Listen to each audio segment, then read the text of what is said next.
Hello, my YouTube family. I welcome you all to your very own channel Next Gen Teachers. आप सबको पता है कि हम बीएड की तैयारी कर रहे हैं और इम्पोर्टेंट क्वेश्चंस कर रहे हैं। अगर आपको वीडियोस मेरी अच्छी लग रही हैं तो प्लीज़ लाइक कीजिए, सब्सक्राइब कीजिए और कमेंट करके बताइए कि आपको और कौन से तरीके के क्वेश्चंस चाहिए। बिना टाइम वेस्ट किए let's get started. Third question है, discuss the principles of growth and development. ये बीएड का बहुत इम्पोर्टेंट क्वेश्चन है, मोस्ट ऑफ द टाइम्स आता है, तो इसको आप अच्छे से प्रिपेयर करेंगे। फर्स्ट प्रिंसिपल जो है वो है principle of continuity. Growth and development are continuous processes. They begin from conception and continue throughout the life of an individual. Growth और डेवलपमेंट जो है वो एक कॉन्टिन्यूस प्रोसेस है। स्पेशली डेवलपमेंट जो है एक कॉन्टिन्यूस प्रोसेस है जो कि शुरू होती है जब कंसेप्शन होता है और ख़त्म होती है जब तक एक इंडिविजुअल जीता है। Second, principle of uniform pattern. Now development follows a definite and orderly pattern which is common to all, though the speed may differ. अब आप देखेंगे कि कुछ छोटे बच्चे जो होते हैं वो धीरे धीरे बड़े होते हैं, कुछ एकदम से हाइट निकालते हैं, कोई बच्चे जो होते हैं क्लास में बड़े इंटेलिजेंट होते हैं, हर एक चीज़ जल्दी से समझ जाते हैं, लेकिन कुछ बच्चे थोड़ा टाइम लेते हैं, आराम से चीज़ों को समझ के करते हैं। तो पैटर्न वही रहता है, लेकिन स्पीड जो है वो हर एक बच्चे की थोड़ी थोड़ी डिफरेंट होती है। जैसे बच्चों को पहले ABCD सिखाई जाती है, उसके बाद फोनिक साउंड, उसके बाद में उनको 2 लेटर वर्ड्स, 3 लेटर वर्ड्स, इसी तरीके से उनको आगे के वर्ड्स बनाने सिखाए जाते हैं। Third principle of individual differences. Now हर एक इंडिविजुअल जो है वो डिफरेंट है एक दूसरे से। Each individual differ in growth and development due to heredity and environment. अब हर एक इंसान दूसरे इंसान से अलग है। क्यों?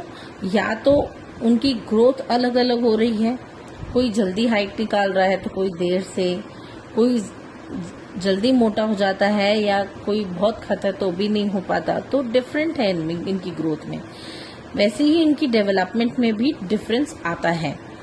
तो वो किस लिए आता है? क्योंकि उनकी हेरिडिटी, या तो उनके पेरेंट्स अलग अलग होते हैं, हेरिडिटी के अंदर किसी के अंदर मम्मी के गुण ज़्यादा होते हैं, किसी में पापा के गुण ज़्यादा होते हैं, या फिर एनवायरनमेंट पे भी डिपेंड करता है कि बच्चा किस तरीके के एनवायरनमेंट में रह रहा है।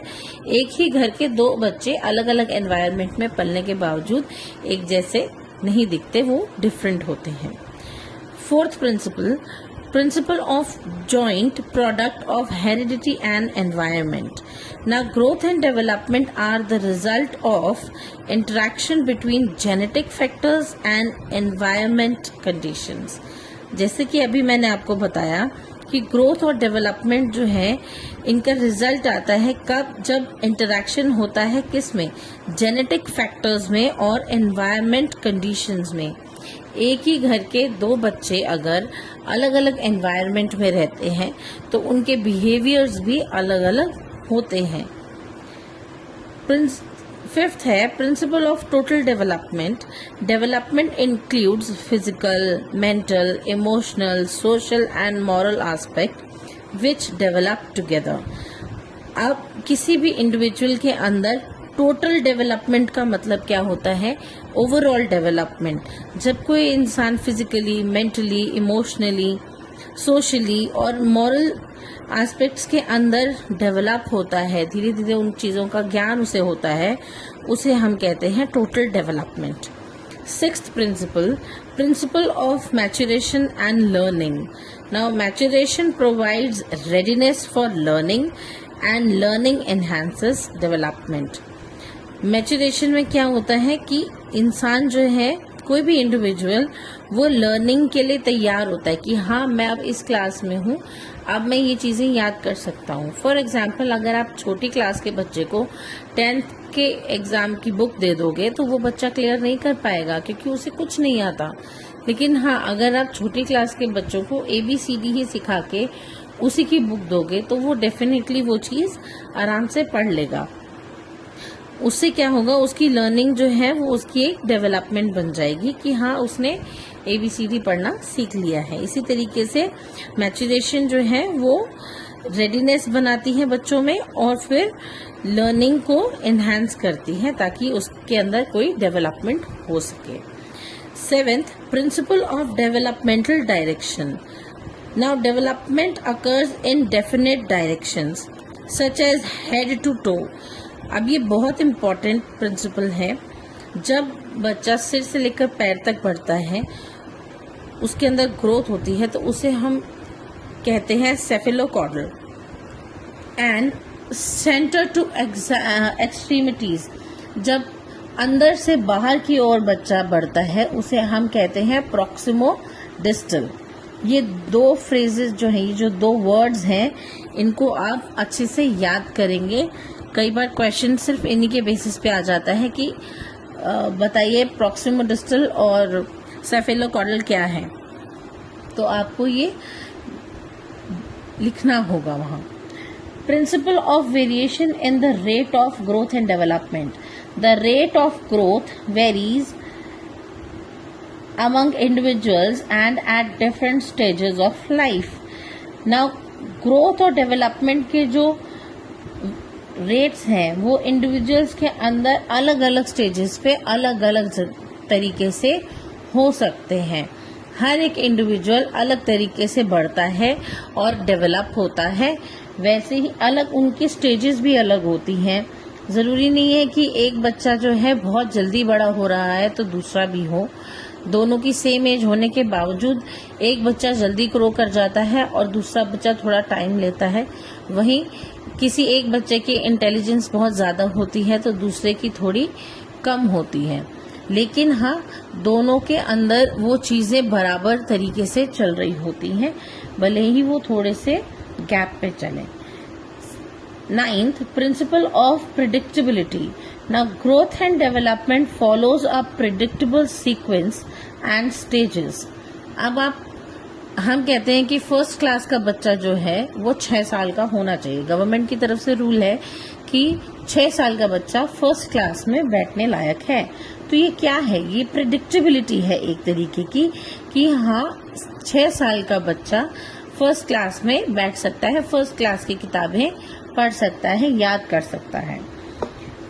Next, principle of development from general to specific. Now, development कैसी होती है? General to specific. पहले थोड़ा ज्ञान होता है और धीरे धीरे ज्ञान बढ़ता जाता है। पहले किसी से कोई सवाल पूछो तो वो जनरल रिस्पॉन्सेज देते हैं। General responses appear before specific and refined responses. जब तक आपको थोड़ा समय नहीं मिल जाता है उसके बारे में सोचने का, उसके बारे में रिसर्च करने का, किसी भी सवाल के बारे में आप उसका बेस्ट आंसर नहीं दे सकते। जैसे आज आपने किसी क्वेश्चन का आंसर किया, 1 या 2 साल बाद अगर आपसे मैं वही सेम क्वेश्चन पूछूंगी तो आप हो सकता है उससे कुछ बहुत बेटर आंसर करें उस क्वेश्चन का। उसको हम कहते हैं general to specific. Now, principle of integration. Simple responses gradually become organized into complex and integrated pattern. Now, पहले बच्चे कहीं से भी कुछ भी बोल देते हैं कि हाँ ऐसा हो सकता है, वैसा हो सकता है, लेकिन जैसे जैसे बच्चे के अंदर ज्ञान आता है तब उसे पता चलता है कि हाँ ये चीज़ें पॉसिबल हैं और ये चीज़ें पॉसिबल नहीं हैं। Principle of accumulation and recapitulation. Now, development builds upon earlier experiences and skills which are repeated and refined. छोटे बच्चों को भी जो है जब हम कोई चीज़ सिखाते हैं या कोई बड़ा भी हो, अगर हम उनको कोई नई चीज़ सिखा रहे हैं तो वो सबसे पहले उस चीज़ को अपने प्रीवियस नॉलेज के साथ रिलेट करता है। अगर किसी बच्चे को ABCD पढ़ना आता होगा तभी वो कोई वर्ड बना पाएगा। अल्फाबेट्स का ज्ञान होना बहुत ज़रूरी है ताकि कोई एक वर्ड बनाया जा सके। और वो कैसे होगा, क्यूमुलेशन और रिकैप्चुलेशन, यानी कि उसको रिपीटेड प्रोसेस को, अगर कोई गलती करता है तो उसको रिफाइन करने के लिए, उसे सही कर उसे बार बार रिपीट करने के प्रोसेस से ही डेवलपमेंट पॉसिबल है। Principle of thinking from concrete to abstract. Now children first think in concrete terms and later develop abstract thinking. जैसे मैंने आपको पहले बताया कि एक क्वेश्चन का आज अगर मैं जवाब मांगूं तो आप उसका कोई भी एक साधारण सा कॉन्क्रीट तरीके का एक आप आंसर दे सकते हैं, लेकिन जब वही क्वेश्चन मैं आपको 1-2 साल बाद पूछूंगी तो आप उसके लिए एब्स्ट्रैक्ट थिंकिंग करेंगे, यानी कि बहुत ज्यादा सोच विचार करके उसके मतलब का बिल्कुल सही उत्तर देंगे, न कि इधर उधर की बातें करेंगे। Principle of outer control to inner control. Now behaviour is first controlled by others and later by self discipline. Now जब बच्चा होता है कोई भी, तो उसके अंदर क्या होता है कि मुझे ये भी करना है, वो भी करना है। पेरेंट्स क्या सिखाते हैं, मुंह में हाथ नहीं डालना, गर्म चीजों को हाथ नहीं लगाना, कोई चीज फेंकना नहीं। ये सब चीजें क्यों सिखाते हैं? ये सब चीजें हमारे से बड़े जो हैं वो हमें सिखाते हैं ताकि हमारे अंदर कंट्रोल आए। जब हम धीरे धीरे उन चीजों को सीखते हैं और बड़े होते जाते हैं, तब हमारे पेरेंट्स हमें नहीं बोलते हैं कि बेटा गर्म चीज है इसको हाथ मत लगाओ। तब हमारी इंटेलिजेंस हमें बताती है, तब हमारा सेल्फ कंट्रोल हमें बताता है कि हमें इस चीज को हाथ नहीं लगाना है, सामान को फेंकना नहीं है। इस तरीके को हम कहते हैं सेल्फ डिसिप्लिन। इंसान सेल्फ डिसिप्लिन हो जाता है सर्टेन पीरियड ऑफ टाइम के बाद में। 15th, principle of correlation. Different aspects of development are interrelated and influence each other. अब different aspects जो हैं डेवलपमेंट के वो इंटररिलेटेड होते हैं, आपस में इनका रिलेशन होता है जो कि इन्फ्लुएंस भी करते हैं एक दूसरे को। हर एक तरीके की डेवलपमेंट एक दूसरे के साथ में जुड़ी हुई होती है जो कि दूसरी चीजों को इन्फ्लुएंस करती है ताकि वो उसके साथ में मिलकर रहे और वो डेवलपमेंट हो पाए। Now 16th, rate of growth and development in male and female. Boys and girls differ in the rate and pattern of growth and development, specially during adolescence. अब आपको सबको पता है कि ग्रोथ रेट जो है और डेवलपमेंट रेट जो है वो मेल और फीमेल में अलग अलग होता है, क्योंकि boys and girls they use to develop और grow in a different pattern, in a different manner, specially during adolescence. लड़कों की मूंछें आती हैं, लड़कियों की नहीं आती हैं। वैसे ही लड़कियों की बाकी बॉडी पार्ट्स जो हैं वो डेवलप होते हैं, लड़कों के नहीं होते हैं। लड़कों के जो बॉडी पार्ट्स डेवलप होते हैं वो लड़कियों के नहीं होते हैं। इसी तरीके से अलग अलग डिफरेंशिएट होता है कि rate of growth and development in male and female are of different rate और in a different pattern. Boys and girls differ in the rate and pattern of growth and development, especially during adolescence. बड़े होने के दरमियान उनके अंदर अलग अलग तरीके के चेंजेस आते हैं। Now, educational implication of the principle of growth and development. Now, education should be planned in a continuous and sequential manner. Education जो है वो इस तरीके से प्लान की जानी चाहिए जो कि एक कॉन्टिन्यूस और सीक्वेंशियल मैनर हो, बच्चों को उसे पढ़ते समय आसानी हो और वो अपनी प्रीवियस नॉलेज से उसे रिलेट कर पाए।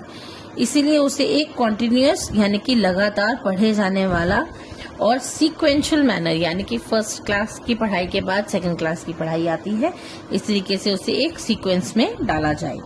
Learning experience must build upon previous knowledge and skills. मैंने अभी आपको बताया कि लर्निंग एक्सपीरियंस क्या होते हैं, कि जो पहले के एक्सपीरियंसेस हैं या पहले की नॉलेज है या स्किल्स हैं, बच्चों को उससे वो रिलेट कर पाए कि उनकी पहले की पढ़ाई उन्होंने ये पढ़ रखा था तो अब उनको अगली क्लास में इस चीज़ का नेक्स्ट पार्ट पढ़ाएंगे तो वो एटलीस्ट पिछले वाले पार्ट को याद रखें और रिलेट कर पाएं एक दूसरे को। Now curriculum and syllabus should be designed according to age and developmental stage of learners. Exactly, curriculum और syllabus जो है वो इस तरीके से डिसाइड होना चाहिए, डिजाइन होना चाहिए जिस किसी भी इंडिविजुअल की एज को देख करके। जैसे मैंने आपको कहा कि 6 साल का बच्चा जो है वो फर्स्ट क्लास में बैठने के लिए सक्षम होता है, उसी तरीके से ये करिकुलम और सिलेबस डिजाइन होता है। Teachers should adopt flexible teaching methods, provide remedial teaching, enrichment activities, and respect individual differences. Now, teachers का क्या रोल है? टीचर्स को क्या करना चाहिए? एक तो टीचिंग मेथड्स जो हैं वो थोड़े फ्लेक्सिबल लेने चाहिए, फ्लेक्सिबल तरीके से पढ़ाना चाहिए बच्चों को, और बच्चों को रेमिडियल क्लासेस भी देनी चाहिए ताकि वो इम्प्रूव कर पाए अगर वो किसी चीज़ में लैक होते हैं तो। एनरिचमेंट एक्टिविटीज, हर एक बच्चे को मौका मिलना चाहिए, बराबर का मौका मिलना चाहिए कि वो आगे कोई भी चीज सीख सके अच्छे से, और रिस्पेक्ट करना चाहिए टीचर को किसी भी इंडिविजुअल को जो कि उनके अंदर डिफरेंसेस हैं। हर एक बच्चा एक क्लास के अंदर सेम नहीं होता, कुछ बच्चे कुछ चीज़ों को जल्दी सीखते हैं और कुछ बच्चे कुछ चीज़ों को देर से सीखते हैं, तो टीचर को इस इंडिविजुअल डिफरेंस को भी रिस्पेक्ट करना आना चाहिए। School should provide a healthy, stimulating and supportive environment to help learners develop their inherited potential. हर एक बच्चे में कुछ न कुछ अच्छा करने की क्षमता होती है। स्कूल का कर्तव्य बनता है कि वो एक हेल्दी और सपोर्टिव एनवायरनमेंट बच्चों को प्रोवाइड करे ताकि जो भी वो बनना चाहते हैं वो फ्यूचर में बन पाए। Education should aim at the all-round development of the child. Now, education सिर्फ किताबी ज्ञान ही नहीं बल्कि बच्चे की ओवरऑल डेवलपमेंट के लिए भी होनी चाहिए। Teaching should move from simple to complex and from general to specific skills. अब बच्चे एक पूरा साल 12वीं तक जो है बच्चा ABCD तो नहीं सीखता, अलग अलग चीजें सीखता है, एक एक सीक्वेंस के अंदर जाता जाता है, हर एक क्लास चेंज करता है और नई चीज सीखता जाता है। तो सिंपल टू कॉम्प्लेक्स होना चाहिए, ये जनरल टू स्पेसिफिक होना चाहिए। किसी भी चीज के बारे में पहले थोड़ी जानकारी दी जाए, उसके बाद में धीरे धीरे उसके बारे में अच्छे से एक्सप्लेन किया जाए तो वो चीजें बच्चों को लंबे समय तक याद रहती हैं। Educators should avoid unhealthy comparisons. बहुत सारी टीचर्स हैं जो बच्चों को कह देती हैं कि नहीं तुम उस बच्चे की तरह जल्दी क्यों नहीं कर सकते हो, जल्दी लिखो, जल्दी पढ़ो, जल्दी याद करो। तो बच्चों के ऊपर वो बर्डन ना बना करके और उनके साथ अनहेल्दी कंपैरिजन्स को बिल्कुल अवॉइड करना चाहिए टीचर्स को, और हर एक बच्चे को उसका फेयर चांस देना चाहिए ताकि वो कुछ नया सीख सके और अपने अंदर डेवलपमेंट कर सके। सो ये थी आज की क्लास। आई होप आप सबको अच्छी लगी होगी। Thank you all. अगर आपको वीडियो अच्छी लगी है तो please like, share and subscribe. Thank you.